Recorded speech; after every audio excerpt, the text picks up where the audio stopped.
In July, one of the most dominant gymnasts ever withdrew from an Olympic competition. Most predicted Simone Biles would lead Team USA to the gold. The American women without Simone Biles earned silver.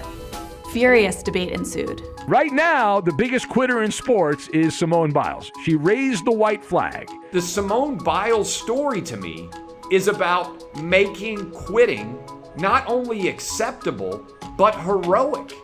Winners never quit, and quitters never win. We Americans are told some version of this again and again. But I'm tired, Mommy. Quitter! Our country wasn't built on quitters. As Bible-loving Americans, we were taught that perseverance is virtuous. And this message finds us everywhere we go. So you gotta hang on till tomorrow. Even when we try to escape into fantasy. I don't want to be the mother of a quitter. We demonize quitters. We think they're pathetic. Too heavy? Too tired? Nah. That's all in your head. What if sometimes quitting isn't cowardly at all, but smart? What if we've been wrong about quitting our entire lives? What if the bravest thing you can do sometimes is quit? I'm not talking about quitting these things. I mean quitting the things you're supposed to love, but secretly hate. This is already happening. We're now living in the era of the Great Resignation. Lawyers say divorce rates are up. A bunch of us are leaving our religion, and some of us are quitting social media too. I got rid of Twitter, I got rid of Instagram, I got rid of Facebook. I blocked YouTube. There are costs to not quitting. A famous one, of course, is the Supreme Court. If justices retired strategically, they could influence their own replacements. Like it or not, this means RBG probably should have quit, and others on the court now too. Are you listening, Steve? Let's be honest. There's a lot we wound up starting and just never stopped. Economists call this the sunk cost fallacy. It can help explain why you always want to stick something out, even when it's not going well.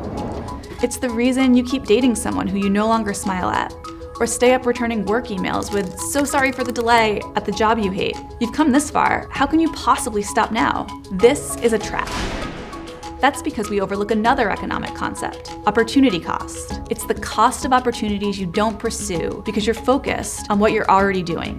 There's a significant penalty that comes with staying the course. Powering through is often passive. Wait. You're working so hard. How can I possibly call you passive? What you're doing is avoiding the harder thing, which is confronting the uncertainty of change. You're protecting yourself from the fear of regret. Worse, by continuing to barrel through towards an inevitable dead end, you're cheating yourself out of all the opportunities quitting might bring. For example, for professional women, quitting their job and finding a new one is often one of the best ways to increase their earnings. Believing you can't quit what you started is a trap. This trap is something mostly you just made up. You're ambitious, or you're anxious, or you're addicted to the idea of your own importance. Probably you're a little scared. That makes sense. Our culture makes you ashamed of stopping. So when did it become popular to praise quitting? I'm not saying quit everything. Lots of great things require perseverance. Our relationships, our health, our careers. But think about it. Persevering shouldn't be a default. It should be a choice. Simone Biles stepped away from competition even though she lost medals and money in the short term. After she withdrew, she said she should have quit gymnastics before Tokyo. She was looking out for herself and playing the long game. In doing so, she only increased her power in her sport and in our culture.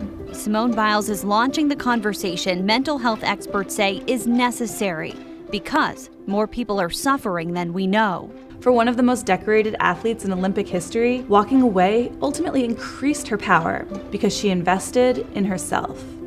Quitting is not the same as giving up. And sometimes, quitting is exactly the recalibration you need to figure out what ladder you want to climb. Or imagine rest, then return to what you were doing before, better. And some things you can't quit. You may want to fire your children half the time, but sorry, you're stuck. I'm not saying you should quit your job if you don't have a safety net. Maybe you have no choice about your life at all, in which case, I'm sorry that you just spent 5 minutes watching this. As we hopefully emerge out of the pandemic, we have a moment to decide what we want our lives to look like moving forward. Embrace the clean slate. Don't be a martyr to grit.